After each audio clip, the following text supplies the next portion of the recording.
আমরা সবাই মিলে আমাদের ভাই বোন শিশুদেরকে ওখানে মরার জন্য ছেড়ে দিয়েছি। এটাই সত্য কথা। এবং এর জন্য পুরা উম্মাকে জবাব দিতে হবে, পুরা উম্মাকেই জবাব দিতে হবে। সবচেয়ে বড় জবাব দিতে হবে আরবের নেতাদেরকে, আশপাশের যারা নেতা আছে এদেরকে, আরবের যে নেতারা আছে এদেরকে বিগত 70 বছর ধরে এরা যা যা করেছে এর উত্তর দিতে হবে, জবাব দিতেই হবে, কোনো উপায় নাই। আমাদেরকেও দিতে হবে, প্রত্যেক রাষ্ট্রপ্রধানকে দেওয়া লাগবে। যে লিখতে পারতো লিখে নাই তাকে দেওয়া লাগবে, যে বলতে পারতো বলে নাই তাকেও দেওয়া লাগবে, যার অস্ত্র দেওয়ার ক্ষমতা ছিল দেয় নাই তাকেও বলা লাগবে, যার মিলিটারি পাওয়ার ছিল সে চাইলে ওখানে ইন্টারভিউ করতে পারতো সে করে নাই তাকেও বলতে হবে। আর যারা ওদের সাথে আতাত করে বন্ধুত্ব করেছে এরা তো মুনাফিক, পাক্কা মুনাফিক, পাক্কা মুনাফিক। এরাই তো তারা যারা কাফেরদের সাথে জাহান্নামের তলদেশে থাকবে, মুসলিমদেরকে বাদ দিয়ে মুনাফিক ইহুদি খ্রিস্টানদের সাথে বন্ধুত্ব করেছে। যে ইহুদি খ্রিস্টানরা আমাদের ভাই বোনদেরকে মেরে ঝাঁঝরা করে ফেলাচ্ছে, আমি ওর সাথে বন্ধুত্ব করতে পারি? কি বলে আপনাদের ইমান? আর এই কথাগুলো কি উগ্রবাদী কথা হয়ে গেল? এগুলো সত্যি কথা। আর সত্যি কথা বলার পরে কি হবে সেটা তো দেখার দরকার নেই, আল্লাহর কাছে আমাকে জবাব দিতে হবে, এটাই আমার ফিকির। তো যারা দোয়া করতে পারবে তারা যদি দোয়া না করে আল্লাহর কাছে জবাব দিতে হবে, যারা বলতে পারে যদি না বলে আল্লাহর কাছে অ্যান্সার দিতে হবে, যারা খাবার পাঠাতে পারতো তারা পাঠায় নাই আল্লাহর কাছে অ্যান্সার দিতে হবে। একটু ভেবে দেখেন না, আপনার যদি একটা বাচ্চা কখনো এমনি মারা যায় তাহলে আপনার কেমন লাগবে? আল্লাহ না করুক। একটা বাবার জন্য সবচেয়ে কষ্টের কোন সময়টা বলেন তো? নিজের সন্তানকে দাফন করা। আর আমরা তো কখনো করি নাই এটা, আমরা বুঝবো কিভাবে? যে ঘুমটাওয়ালা কিছু লোক বসে বসে অনলাইনে বলতেছে যে এগুলো ফিতনা, এটাই, ওরা কি কখনো নিজের সন্তানকে দাফন করেছে নাকি? কখনো কষ্ট স্বীকার করেছে নাকি? কখনো রিমান্ডে গিয়েছে নাকি? মায়ের খেয়েছে নাকি? কখনো জেল খাটছে নাকি? ও তো সুখে আছে, 3 বেলা খাচ্ছে যাচ্ছে, মাশাআল্লাহ, সুখে শান্তিতে জীবন যাপন। ও কি বুঝবে উম্মার কষ্ট? ও কি বুঝবে বাচ্চাদের কষ্ট, এই মা বোনদের কষ্ট? আর আমরা সর্বোচ্চ বলতে পারতেছি ব্যাস, কিন্তু সচেতনতা তো তৈরি করা দরকার। আপনার ছেলে যদি বলে ওখানে কি হচ্ছে, ওকে বলা উচিত, বাবা ওখানে কিছু শয়তান আছে, যে শয়তানগুলা আমাদের নিরীহ বাচ্চাদেরকে মেরে ফেলছে। তুমি যখন বড় হবা তোমাকে আল্লাহ পাক সামর্থ্য দিলে তুমি শয়তানগুলোকে মেরে ফেলি। বাচ্চাকে শেখানো উচিত। ওরা 100 বছর থেকে ওদের বাচ্চাকে এগুলো শিখাইছে। ওরা 100 বছর থেকে ওদের বাচ্চাদেরকে শিখাইছে যে মুসলমানরা হচ্ছে পৃথিবীর সবচেয়ে জঘন্য প্রাণী। ওদেরকে যখনই দেখবা তখনই মারবা, ওদের সাথে শত্রুতা করা তোমার উপর ফরজ। এটা ওরা শিখাইছে ওদের বাচ্চাদের। আমাকে বলেন, কোন মানুষ, একটা সুস্থ স্বাভাবিক মানুষ হাসপাতালে বোমা ফেলতে পারে কিনা? বলেন। সে হোক ইহুদি বা খ্রিস্টান বা হিন্দু বা বৌদ্ধ বা মুসলিম, মুনাফিক, যেই হোক, কোন মানুষ কি হাসপাতালে বোম ফেলতে পারে? কিভাবে ফেললো? তাহলে কি পরিমাণ ক্ষোভ তারা ভিতরে ভিতরে লালন করে আপনার কি বোঝার বাকি আছে? ওরা সুযোগ পাইলে একটাকেও ছাড়বে না, সবাইকে মেরে ফেলবে। এই জন্য অল্প অল্প করে আগাচ্ছে, অল্প অল্প, আস্তে আস্তে। আমি এটা নিয়ে বিস্তারিত আলোচনা করছি বিগত প্রায় 1 মাস থেকে, আরো 5 বছর থেকে বলে আসতেছিলাম।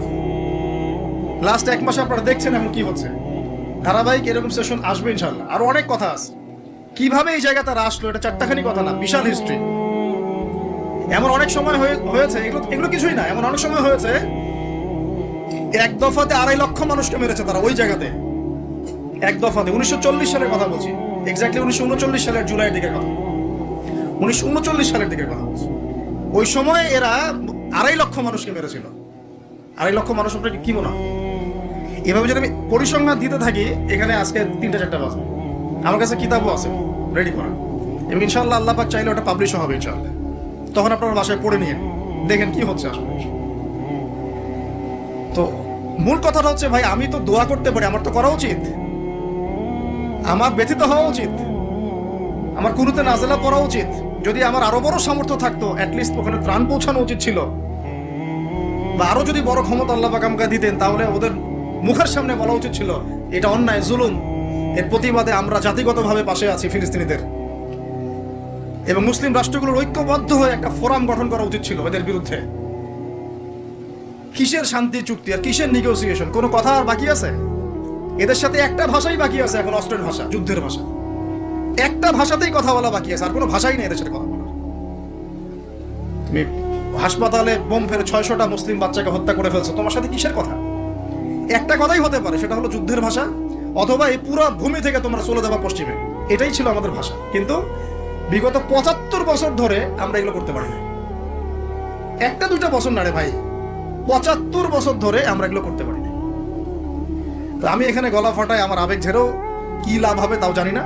অ্যাটলিস্ট আমরা আমাদের জবাবটা তো আল্লাহর কাছে দেওয়া লাগবে। আল্লাহ পাক আপনার অপারগতাও জানেন, আপনার সামর্থ্য সীমাও জানেন। আল্লাহ পাক দেখবেন এর মধ্যে থেকে আপনি কি করেছেন, দেখবেন কি না? তো এখন ভাই আমাদের কি এইসব মোবাইল, সেলফি, হাবি জাবি এগুলোই জীবন, না আমাদের কি চিন্তা করতে হবে? একটু চিন্তা করতে গেলে প্রথম সলিউশন পড়াশোনা করতে হবে, কোরআন পড়তে হবে। যে যাই বলুক কোরআন পড়লেই হয়ে যাবে, সেই হয়ে যাবে, সব কথা বাদ দেন, আপনি কোরআন পড়েন। যে যাই বলুক না কেন, কোরআন পড়তেই হবে আপনাকে, এর অনুবাদ আপনাকে পড়তেই হবে, তাফসীর আপনাকে ঘাটতেই হবে, পাশাপাশি নবীর হাদিসগুলো আপনাকে পড়তে হবে।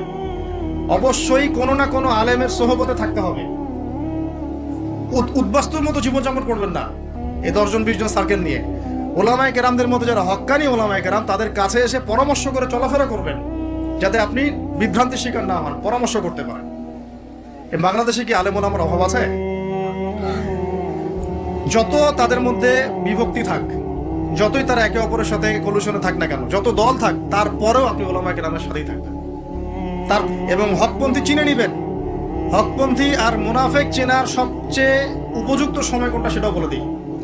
হকপন্থী ওলামায়ে কেরাম আর মুনাফেক যারা মুসলিম উম্মার ভিতরে কাজ করছে আমাদের মতো লেবাস পোশাকে, এটা চেনার, ফাইন্ড আউট করার সবচেয়ে শ্রেষ্ঠ সময় হচ্ছে উম্মার এই সংকটপূর্ণ সময়গুলা। উম্মার উপর যখন কোনো বিপদ আপদ, বালা মুসিবত, সংকট আসবে, আপনি এমনি বুঝতে পারবেন কারা মুনাফেক কারা হকের উপর আছে। যদি আপনার বিবেক থেকে থাকে, আপনার বুঝ থেকে থাকে। এরপরেও যদি না চিনতে পারেন, আপনি দাজ্জাল, অন্ধ। আপনি দাজ্জালের মতো এক চোখ অন্ধ। এই মাজলুমদের বিপক্ষেও বহু আলেম কথা বলে নাই বাংলাদেশে, বলে নাই। তা আপনাকে আমি আর কিভাবে চিনাবো, কিভাবে চোখে আঙ্গুল দিয়ে চিনাবো যে আসলে কারা হকপন্থী কারা বাতিলপন্থী? এইটুকু তো আপনার দায়িত্ব চেনার। কিভাবে এভাবে তাদের সাথে আপনি নিজের জীবনটা নষ্ট করে ফেলতেছেন? সুবহানাল্লাহ।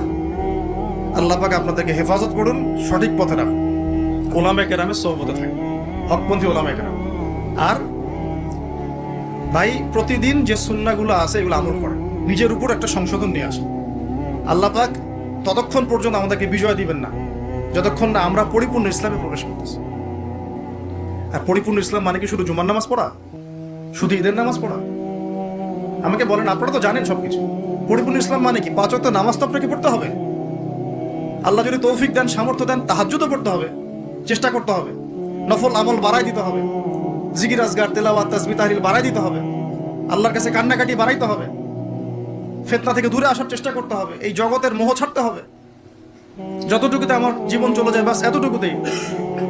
আমি এইভাবেও বলতেছি আপনাদেরকে এখন সরাসরি, নিজেদের আপনজনদের মধ্যে, পরিবারের মধ্যে, বংশের মধ্যে কেউ যদি আপনাকে দিনের পথে চলতে বাধা প্রদান করে, ফিতনা সৃষ্টি করে, আপনি তার থেকেও নিজেকে সরা রাখবেন।